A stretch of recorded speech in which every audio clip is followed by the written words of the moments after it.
Vous savez, moi je crois pas qu'il y ait de bonnes ou de mauvaises situations. Mais sire! Un sarrasin dans une chariote du diable! I'll be back. Un gosse qui est né dans une étable à Bethléem, franchement, tu crois que ça va changer la face du monde, quoi?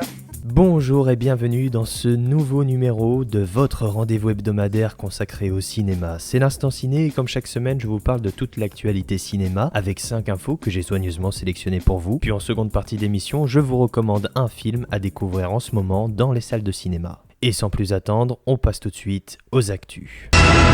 La première info nous vient du compte Instagram de Sylvester Stallone, puisque l'acteur, réalisateur, scénariste et producteur a révélé la première photo de tournage de son prochain film, à savoir Expendables 4. Je vous en avais parlé ici dans l'Instant Ciné, il va y avoir un 4e film Expendables, le tournage vient donc de débuter. Je vous avais également parlé d'un spin-off, un film dérivé sur le pote du personnage de Sylvester Stallone dans Expendables, Christmas, incarné par Jason Statham. Pour le moment, aucune nouvelle de ce film, mais en tout cas, on sait qu'Expendables 4 a débuté son tournage. Une info maintenant qui nous vient de CBR. Après The Suicide Squad cet été, James Gunn, le réalisateur et scénariste, reviendra chez DC Comics pour s'occuper d'un projet encore tenu secret. Seul bémol, le cinéaste doit avant réaliser le 3e volet des Gardiens de la Galaxie de l'autre côté, chez Marvel. Donc plein de projets pour James Gunn. Il faut savoir que du côté de chez Marvel toujours, et dans l'univers des Gardiens de la Galaxie, il va y avoir un Holiday Special. C'est un épisode spécial consacré dans l'univers des Gardiens de la Galaxie à Noël, un épisode qui devrait voir le jour sur la plateforme de streaming Disney+ pour Noël. Une autre info qui nous vient de Box Office France, la suite du film Les Crevettes Pailletées, qui est sorti en France en 2019 et dont le tournage a débuté en janvier, sortira au cinéma le 23 mars 2022. Une suite donc à ce film, comme je vous l'ai dit, qui est sorti en 2019. Ce nouveau long métrage s'intitulera La Revanche des Crevettes Pailletées et le film sera toujours réalisé par le duo Cédric Le Gallo et Maxime Govard. Rendez-vous donc le 23 mars 2022 pour ce nouveau film.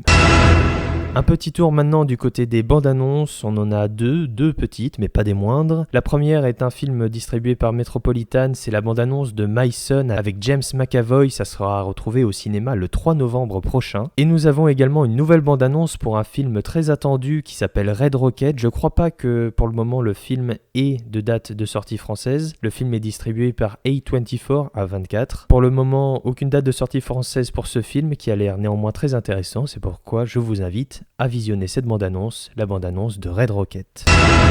Et enfin notre dernière info, une information mode, parce que oui aussi c'est ça le cinéma, le 7e art, c'est un art qui regroupe toutes les formes d'art, et la mode est un art également, en tout cas en croire Jean-Paul Gaultier, qui a ouvert hier l'exposition Cinémode à la Cinémathèque française à Paris. Alors c'est une histoire croisée du monde du cinéma et de la mode, où les grands couturiers et stars de cinéma se côtoient pour un somptueux défilé, une exposition qui est donc à retrouver à la Cinémathèque française du côté de Paris, et on pourra voir entre autres des créations uniques et des créations de Jean-Paul Gaultier, comme par exemple ses costumes qu'il avait fait pour le film Le 5e élément de Luc Besson.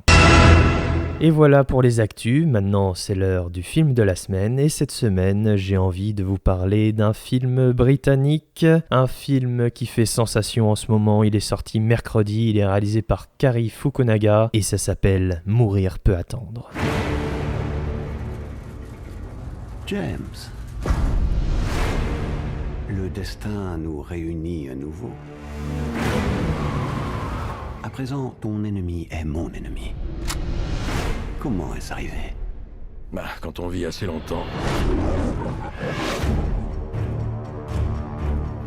C'est de plus en plus dur de séparer le bien du mal, les méchants des héros de nos jours. Avant, on pouvait se retrouver dans une pièce avec nos ennemis. Aujourd'hui, ils flottent au gré de l'éther.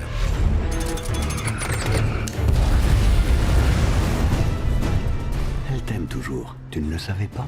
Qu'est-ce que c'est ? Tu ne te rends pas compte. Elle est des leurs. Je ne sais rien d'elle.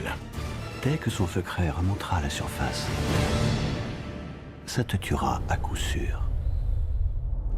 Un nouveau film James Bond et un 5e et dernier rodéo pour Daniel Craig, l'acteur qui tire sa révérence dans ce film, réalisé donc par Cary Fukunaga et qui s'intitule Mourir peut attendre. En effet, ce sont les adieux de l'acteur britannique après avoir fait ses débuts dans Casino Royale en 2006. Et quelle fin! Car oui, c'est ça, tout l'enjeu de ce film, donner un point final à une histoire se déroulant pendant 5 chapitres, et j'avoue y être allé un peu à tâtons, car n'étant pas un immense fan du précédent opus Spectre, je me demandais bien où celui-ci allait aller. Il faut savoir que j'étais, et je le suis encore, un immense fan du premier opus Casino Royale, qui est donc sorti en 2006. J'ai grandi littéralement avec ce film, c'est ma référence de James Bond, c'est mon film préféré, mais également à mes yeux, je considère Skyfall comme étant le plus grand James Bond de tous les temps. Alors, Se mourir peut attendre est très très bien en fait, hein, rien à dire là-dessus. Pour un film d'une durée de 2h45, j'avais un peu peur de voir un film lourd et ennuyeux, mais que nenni. Ce nouveau long métrage, c'est donc une réussite totale, tant sur le plan technique que sur le plan narratif, c'est du grand 007 que nous avons là. Daniel Craig, qu'on pensait avoir tout donné au rôle, révèle finalement une autre part inédite de son personnage d'espion britannique à l'humour sarcastique, et montre une nouvelle sensibilité qui donne du cœur à ce Bond. Sans vouloir vous spoiler le film, il va devoir protéger à un moment donné du film deux personnes à qui il tient plus que tout. Il va perdre des alliés, en gagner d'autres. Tous ces changements vont faire qu'on va découvrir donc cette nouvelle facette un peu plus sensible de James Bond, une facette, sans vous spoiler encore une fois, une facette complètement inédite à laquelle je ne m'attendais pas du tout, un pan de la vie de James Bond, une nouvelle part inédite de ce personnage qui est abordé ici dans ce film. Je dois dire que ça vient à un point nommé et c'est franchement réussi. Donc une sensibilité et des émotions qui sont ainsi les bienvenues. Le film est vraiment centré sur ce personnage, sur le personnage de James Bond. Pas de grandes parades ou de réunions des méchants interminables pour exposer leur plan diabolique, ce film est réellement centré sur James Bond, et ça fait du bien. Les méchants sont vite identifiables, les gentils aussi. On ne se perd pas dans des mécanismes de plans, de contre-plans, d'institutionnalisation. On a vraiment une histoire qui est plutôt limpide et assez facile à suivre. Et d'ailleurs, ça me fait penser, en parlant des méchants, Rami Malek, qui incarne le méchant principal du film. Rami Malek, son nom ne vous dit peut-être rien, mais si je vous dis par exemple Bohemian Rhapsody, Freddie Mercury, voilà, c'est lui qui incarnait Freddie Mercury dans ce film. Il a remporté un Oscar. Et ici, il joue le grand méchant de ce James Bond, de Mourir peut attendre, et il fait peur, il fait franchement peur avec son visage à moitié brûlé. La scène d'ouverture est incroyable, effrayante, elle fait vraiment penser à un slasher de qualité, et ce personnage de Rami Malek, je l'ai vu, divise également, mais son jeu minimaliste suffit à troubler et instaurer une forme de dangereuse imprévisibilité qui ne cesse de menacer les héros tout au long du film. Enfin, une autre partie du long métrage, celle attribuée au rôle féminin. En effet, le film fait la part belle à ces rôles féminins qui ont tous un rôle à jouer et ne servent pas simplement à remplir le décor. Et ça, encore une fois, ça fait également du bien d'avoir de vrais rôles féminins. On voudrait en voir plus, notamment pour certaines. La nouvelle 007, parce que James Bond est à la retraite, son matricule a été réattribué à une femme. Et d'ailleurs, le film met en scène justement ce paradoxe. Quand M appelle 007, les deux se retournent, etc. Il y a une petite concurrence un peu qui est assez drôle à voir à l'image, et j'avoue qu'elle est bien faite et bien mise en scène. Donc une concurrence entre ces deux 007, la nouvelle génération féminine contre l'ancienne masculine représentée par James Bond, c'est très très drôle à voir et franchement réussi. Nous avons donc un 007 qui surprend mais qui réussit à faire passer un dernier message, celui de la fin d'une histoire. Un dernier chapitre épique et sensible qui tire un trait sur près de 15 ans d'aventures palpitantes. Mourir peut attendre. Le dernier épisode de James Bond avec Daniel Craig, c'est en ce moment à découvrir dans les salles de cinéma. James Bond. Nous éradiquons des gens tous les deux pour créer un monde meilleur. Mais moi, j'essaie d'être un peu plus méticuleux.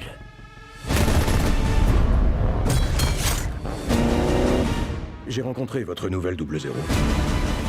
Une jeune femme vraiment désarmante. Vous avez déjà piloté ce genre d'engin? Absolument pas.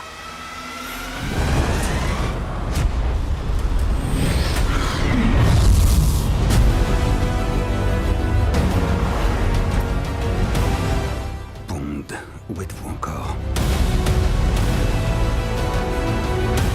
Si on ne réussit pas, il n'y aura plus rien à sauver. C'est quand vous voulez. Vous êtes en retard.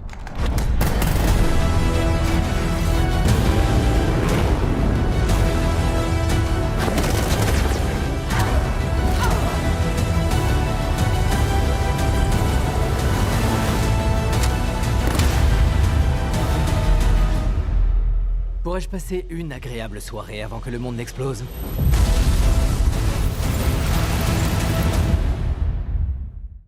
Et voilà, c'est tout pour cette semaine. Je vous encourage donc à aller voir ce film Mourir peut attendre. Je vous encourage vivement car c'est vraiment un bon moment. J'ai pas vu passer les 2h45, c'était génial. Je vous invite également, si vous le souhaitez, à vous abonner pour avoir directement chaque émission dès leur sortie. Vous pouvez également me suivre sur Twitter et Instagram. Les liens sont comme d'habitude dans la description. Et voilà, c'est terminé pour cette semaine déjà. Je vous souhaite une bonne fin de semaine, un bon week-end. Je vous dis à la semaine prochaine pour un nouveau numéro de l'Instant Ciné. À très vite, allez voir des films. Ciao.